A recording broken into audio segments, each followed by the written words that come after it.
वसई विरारमध्ये बहुजन विकास आघाडीला स्पष्ट बहुमत मिळालेलं आहे। वसई विरारमध्ये बहुजन विकास आघाडीला स्पष्ट बहुमत 115 जागांपैकी 71 जागांवरती बविया तर भाजप 44 जागांवरती विजयी झालेली आहे।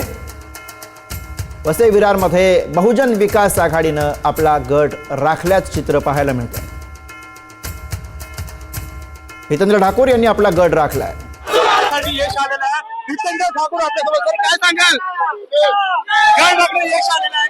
कोण वाटलं यश आलेलं आहे? कार्यकर्ता जिंदाबाद। काय सांगाल एवढ्या मोठ्या संख्येनं आपण विजय झालेला आहे? कसं वाटतंय काय?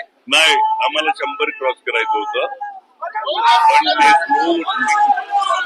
नावं गाळली या सगळ्यामुळे अडचण झाली। तर स्लो वोटिंग आणि नावं गाळणं हे झालं नसतं तर 100 पार केली असती। पण काल बराच या लोकांनी गोंधळ घातला होता, त्यावरती काय सांगाल? बऱ्याच मशीन मध्ये इकडे तिकडे गोंधळ होता। काय बोलायचं? जे झालं ते झालं। फायनल काय झालं तर कार्यकर्ता जिंदाबाद। महापौर बहुजनचा बसणार हं? महापौर बघू ना आता काय रिझर्वेशन येते। महापौर काय सगळेच महापौर आहेत आम्ही।